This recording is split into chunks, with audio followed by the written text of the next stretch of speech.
Welcome to the APCDA Podcast, Season 5 Career Journeys. I'm here with my co-host, Samantha Ng. Hi, Sam. How are you today? I'm doing well, and I'm really excited about today's episode because it's after watching his TED Talk, I'm very inspired by what he does. Yeah.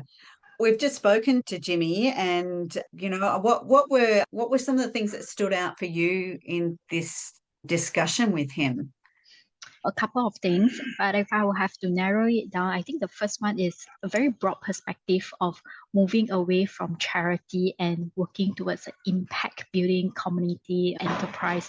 That to me was very refreshing because I haven't thought about it in that context, like charity and impact. I have never really associated them. And when he articulated out during his sharing, I felt like actually it makes a little bit more sense now to think of it that way. So that was one thing that I took away.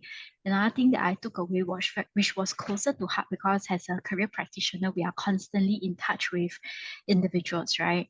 And sometimes I come across a practitioner who probably get used to the flow and forget that every individual client is different. So he reminded me that it's a privilege to witness each and everybody's transformation. So it was very remarkable. I felt very privileged in the whole session listening to him. And yourself, Felicity? What Yeah, I felt any really privileged too. I know he's such a busy person, but what I also really love the practical side of the support that he provides and how amazing it is that it really started, his social enterprise started very much by happenstance, right? Here he was, he went to Vietnam for a work trip and then he had a bit of time afterwards and he'd walk around the streets and talk to these street kids and how just helping them to get a bowl of noodles led to him now creating this social enterprise where they train 350 students, former street kids, in hospitality skills. And I think it's around restaurants and hotels and the like. And that this started 26 years ago. It's incredible that one person can make a difference with one person and then it grows so much. And what I really liked from this was about the lessons that he spoke about. So the first thing was investing in people. And the second one was that moving away from charity that you mentioned just then. And his advice, live a life with purpose. and be happy. And be happy. Yeah, So you're right. important. So important to have fun in the journey as well. Yeah, yeah. All right. So I think our listeners, our viewers are going to really enjoy this discussion with Jimmy. Definitely.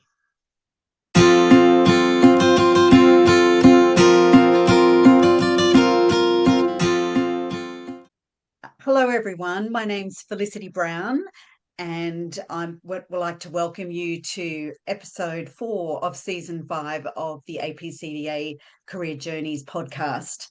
And with me is my co-host, Samantha Ng. Hi, Sam. How are you today? I'm good. I'm really excited for today's episode. Yeah, me too. All right, let's jump straight into it and meet Jimmy Pham. Jimmy was born in Saigon, Vietnam, and was raised in Sydney, Australia. 26 years ago, he founded KOTO, No One Teach One, which is very famous in Vietnam. It was Vietnam's first social enterprise and also co-founded VietHarvest.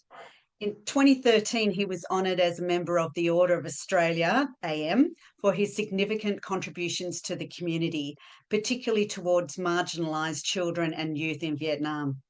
Recently, Jimmy's been honoured with the Australian Alumni Award 2025, which recognised his significant impact as a leader in social enterprise.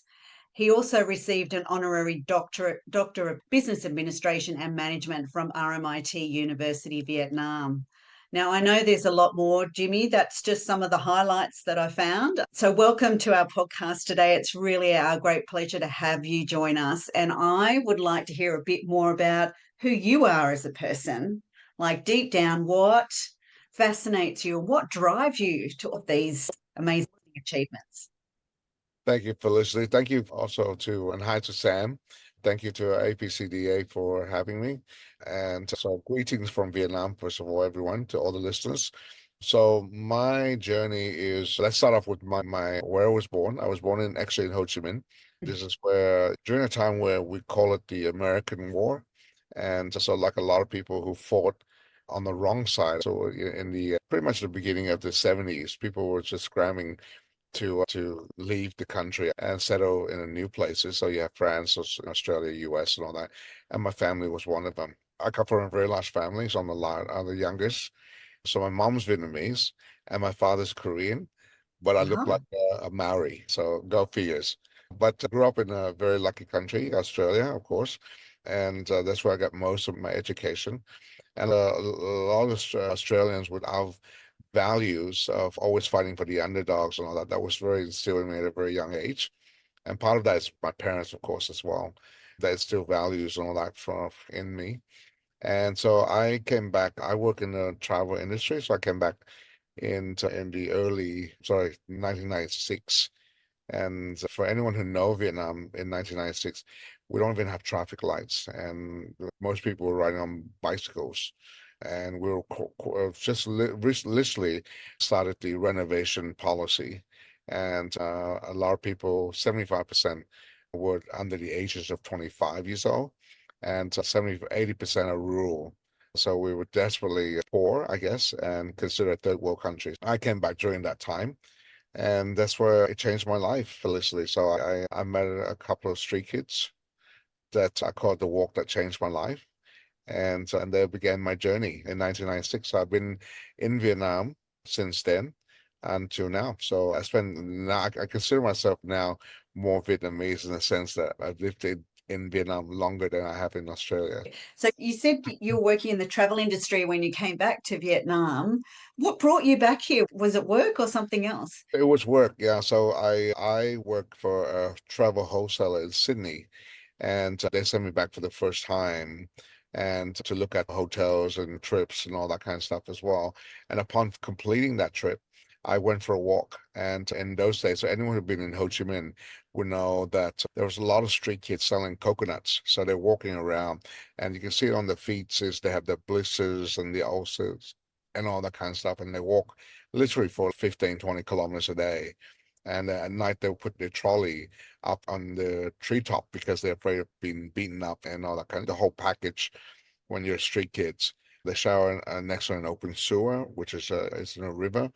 And they met me, and believe it or not, Felicity, they had this incredible smile or resilience of saying that I won't be defeated by life. And so I spent the next 2 weeks taking them and 60 other street kids because word got around town that this new sucker was in town, and he was taking you to have pho, which is our national dish, and for an extra 5 cents. And those days, you can actually have Coca-Cola as well. So that was a real treat to have the sugar rush. And that's 2 weeks is the numbers just increasing. And at that point I had a very important decision to make. I could be that change that I want to see in the world, or I can say that was very tragic. I'm going to go home, send money back, and do the whole thing. I decided I want to be that change, and came back 3 months later. Read two books on Vietnam. Couldn't speak a word of Vietnamese. Had $200 in my pocket. A job with Intrepid Travel, which is as a tour guide, and that began my journey.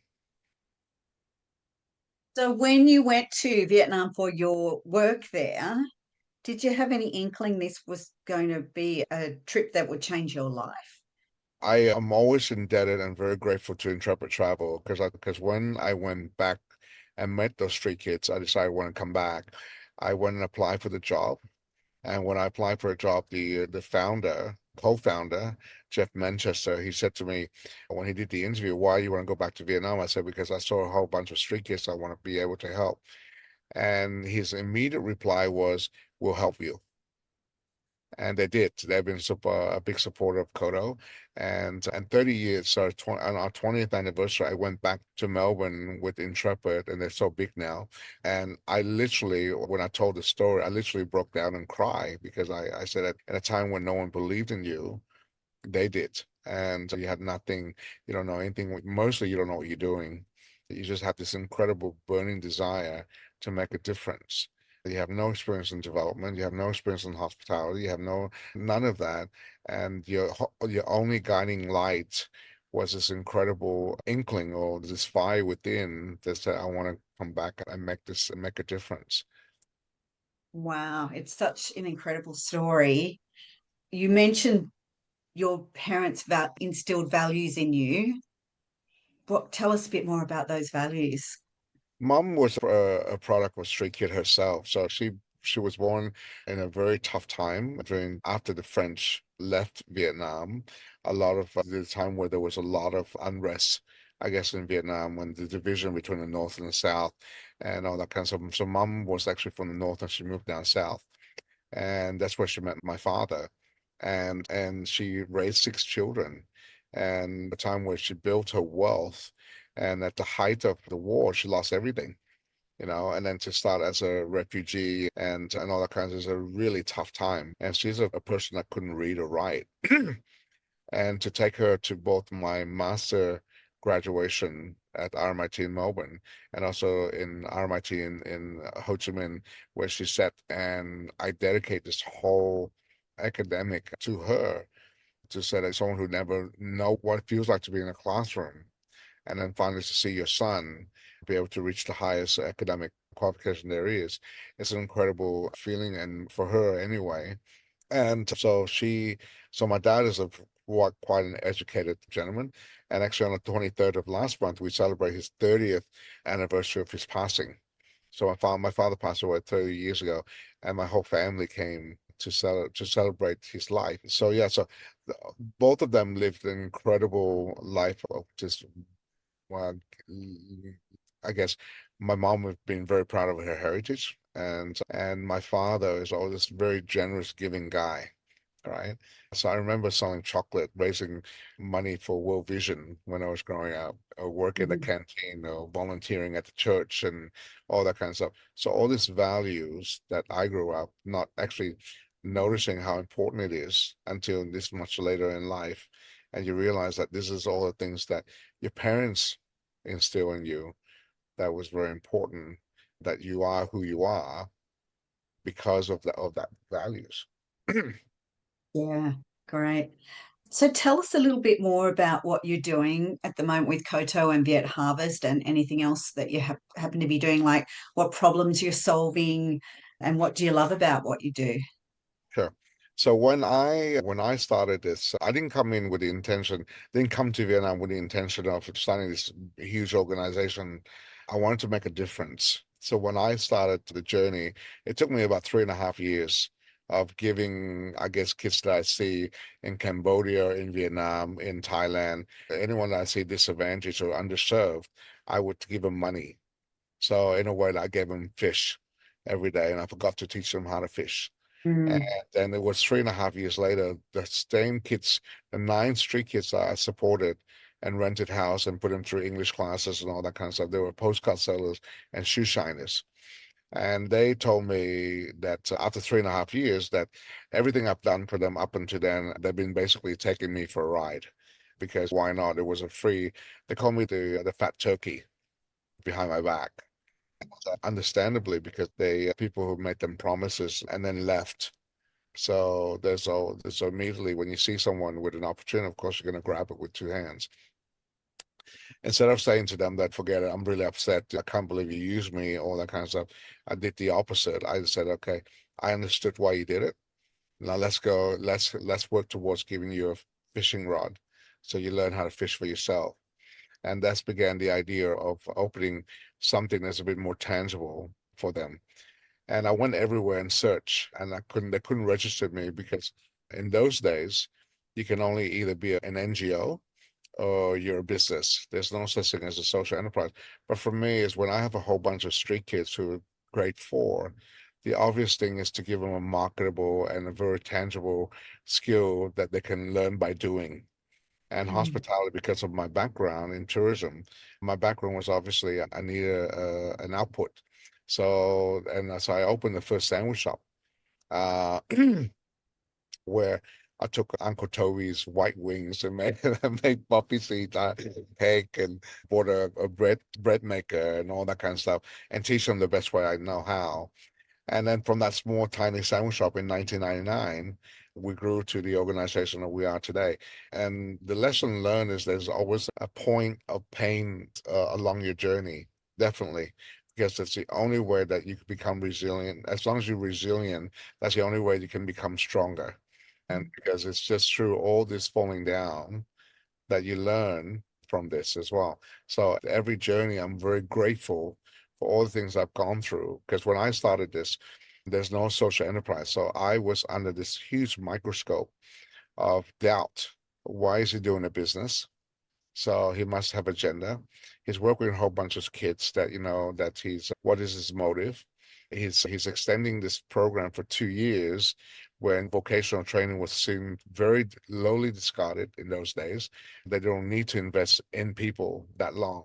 So everything I did in those days was always under either criticism or a lot of, I guess, Suspicion. suspicions, challenges, all that kind of stuff. And that act a few went into the year 2000. After 1 year of our KOTO, we had Bill Clinton came for a historic visit, and he came to KOTO, which is then at even more few that I was seen as a CIA. So all that kind of at that.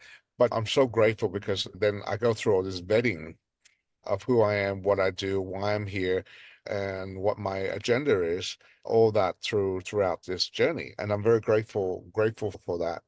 You said that the last 25 years, Felicity, what you've learned, and all kinds, there's so many lessons to learn, both as a participant, number two, as a leader as well. Yeah. So tell us about some of the lessons. Some of the lessons, the first lessons is that if you want to invest in anything, you invest in people. When I first did this, I always knew there was this huge sign along the Highway 1, which takes you from north to south and vice versa. It's a cartoon, very bad drawing in those days, that says, "Children today, the world tomorrow." And that symbolizes what we stand for. And so when you invest in people, they are the children. Children is the way to the future. And it's true to this day. We basically broke the whole lead the way in the hospitality industry and Australian vocational education training and women empowerment. And now, of course, food rescue, which I'll tell you about in a second.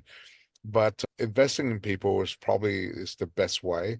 And when you invest in people, you don't stereotype them just because they're street kids. They only deserve this much.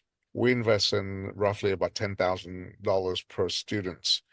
And when we did that, we were under huge criticism because they're street kids. They don't deserve, they're not that they don't deserve, they don't need that much. But then you start looking at parents who put their kids through international school, spend 30,000 without thinking, blinking an eye. Why is it so different? So when you have a vocational training, it's not just vocational training and practical training at our restaurant. It's also about the music classes, the dance classes, the benefiting from a tourism through the camping trips and field trips and going to the bowling. And yes, if you're Asian, you have to sing karaoke as well. All that makes you this value that you instill in people. To make them feel confidence, empowered, and all that kind of stuff. So, number one is investing in people, right? And number two is moving away from this whole charity. You spend so much. If you ask 10 people why they go to KOTO to eat, and you'll find that 7 people out of 10 people will tell you because it's good food, it's a convenient location, it's competitively priced, it's an excellent service, it's a feel-good factor. But that feel-good factor is only that 3 out of 10. People don't go there because it's charity. And like we don't bring people to the school where our kids lived and study. It's because it's not a petting zoo. It's not about when people come in and say, aren't they cute? And we're trying to avoid making partnerships with people that see us as a charity because we're an impact organization that invests in people. So there's a very different mindset when you go in as a charity donor, right? You have a very different expectation to as when you come in as a partner, because it's let's roll our sleeve and work together to build a better community, an all-inclusive world, rather than just say, oh, aren't they cute? I'm going to give you a couple of thousand and I expect the world. And they only deserve this much. So we spend a whole timeline of 25 years trying to change the community, society's mindset about charity. Not to say that charity is wrong, because probably a lot of people do need that handout and things like that, but that's not for us. We don't do that. We invest in people. We're trying to change the mindset of our community, because the social enterprise model can only be strong if the community supports it. Yeah, it's So about impact exactly. on all of those individuals. And last year in season 4, we had the pleasure of talking to Hung Dang, of course, who was one of Right. your Yeah, exactly. your huge success stories for KOTO. So if anyone who's watching the episode today is interested to hear about the life of one of the former street kids whose life Jimmy's organization changed, then I definitely encourage people to watch that to get a great sense about how that impact on even just one individual. It's an Yeah. amazing story. Sam, how about over to you? Sure. I was watching your video on TikTok, which talks about the revolution of fishing industry, and you Yeah. actually mentioned something about your philosophy, which is actually your company name, which is No One Teach One. So That's I right. would really love to hear from you. How do you actually go about sharing this philosophy? What does it actually means to someone who knows your organization for the first time? Thanks, Sam. So before I answer that, can I just go back very quickly on what Felicity said before? I get asked a lot, Felicity, can you give us all the success stories and all that kind of stuff? And Dang is one of them. Every day when you work in for an organization like KOTO, it's such a privilege, because you see people grow visibly and change. And they, to me, if they get a better version of themselves than they were yesterday, that's to me success. Whether it's a street kid to now have a coffee shop and can support his wife and kids, that's success. Or someone like Hung Dang, who study at Columbia University and travel the world, that's success as well. But also, there's a very big newspaper called VN Express here that runs monthly a story on a KOTO alumni. They've been doing that for the last 5 stories now. And each story has an incredible, resilient individual that's within that story, of how, this street kid that shines shoes now owns his own pizza shop, or a guy who used to do cyclo and now owns over 60 bars in Vietnam. Or a simple story as a girl who's an ethnic minority who traveled to Australia, and both her parents passed away. Her whole family's passed away. Sorry, her brother, which was meant to go to KOTO, and now work in Tamworth as the executive sous chef, and change her life. So everyone is a success within their own right. Yes, So great point. back to your question, Sam. The No One Teach One philosophy started when one of the street kids that I looked after originally got really sick, and I took him to hospital.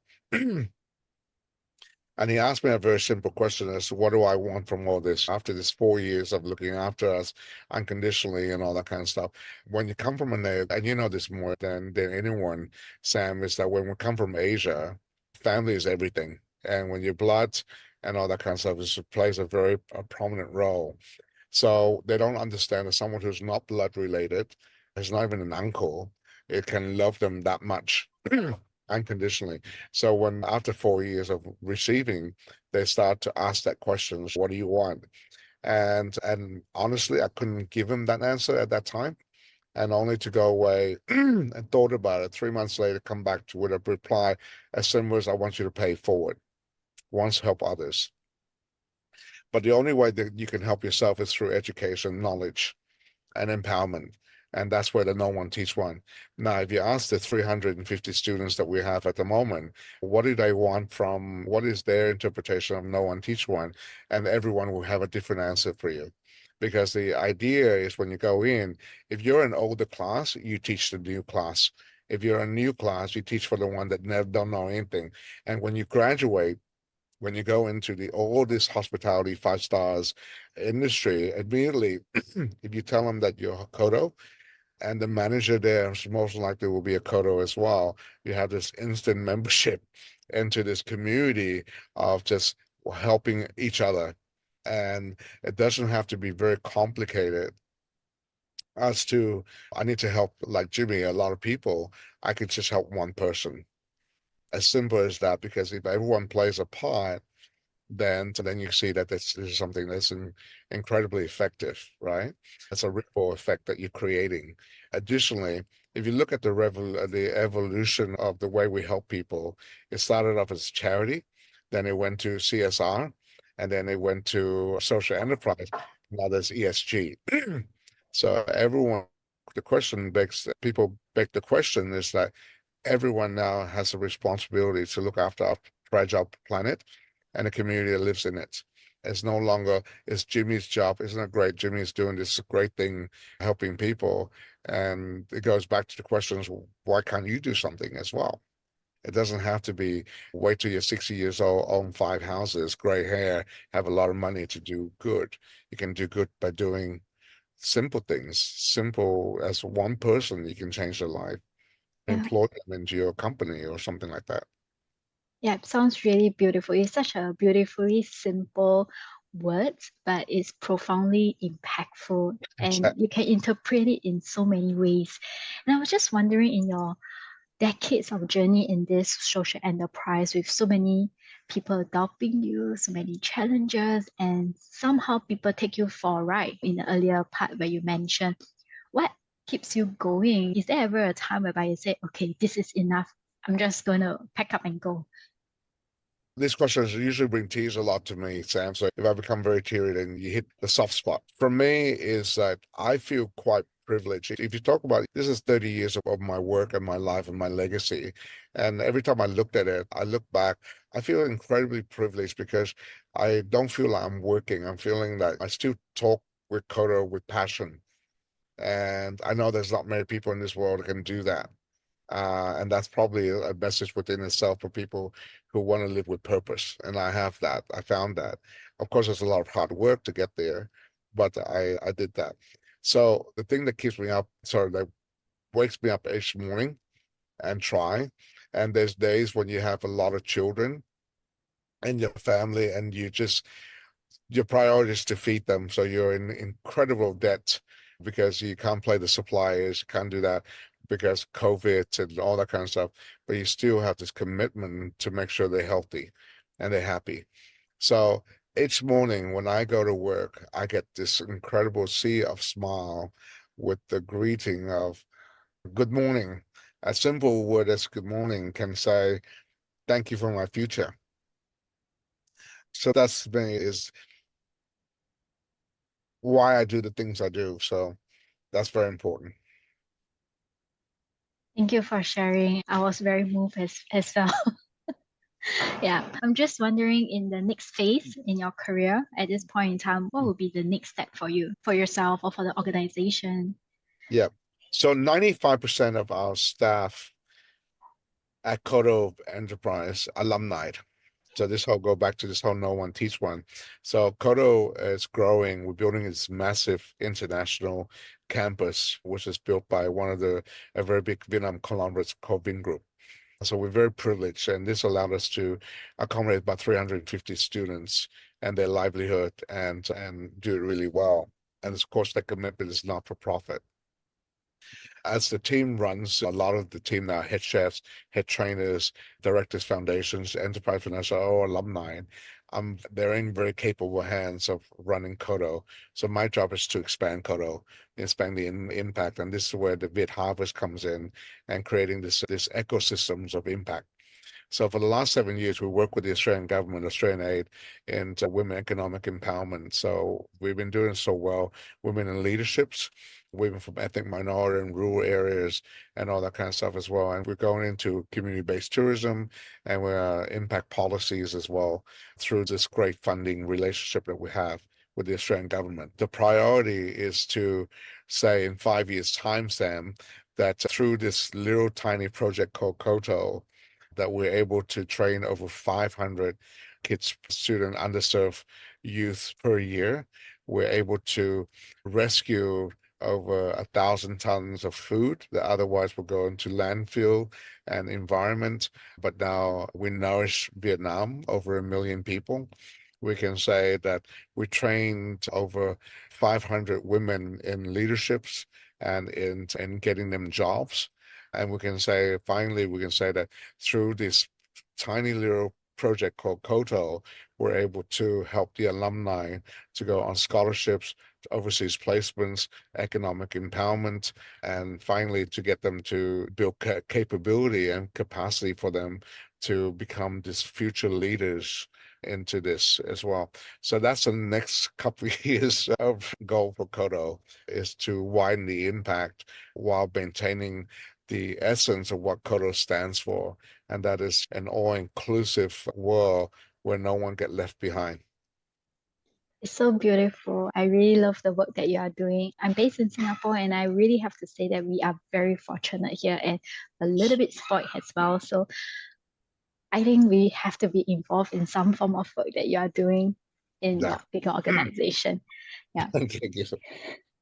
Maybe one more thing for us before we conclude will be, to all our listeners, our audience who is listening to you today, what would be one best career advice that you would give them? I think to live a life with purpose.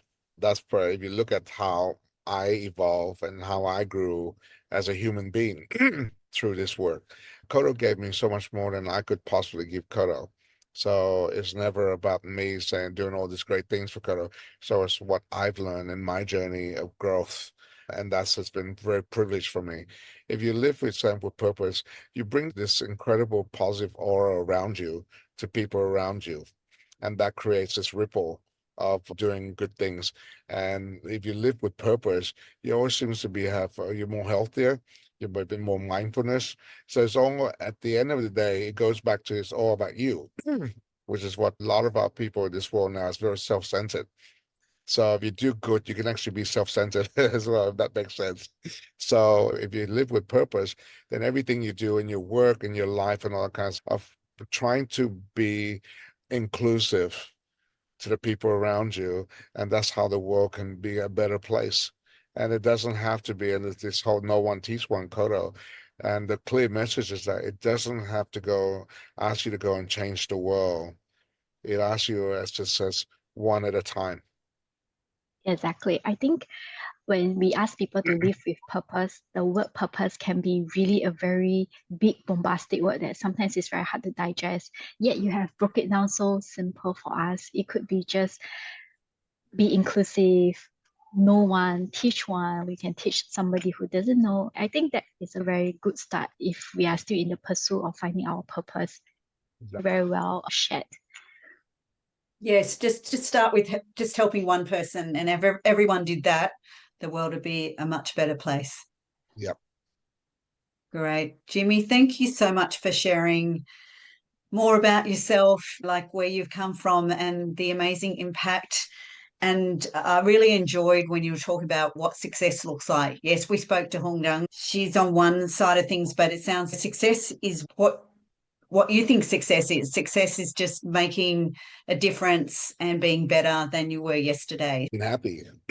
And being happy. Fantastic. So thank you again for all your time today. And we wish KOTO and VietHarvest and all your endeavors continued success in the future. Thanks, Felicity. Thanks, Sam. Thank you for giving me a platform. Thank you so much for your sharing. Have a good day. Yeah.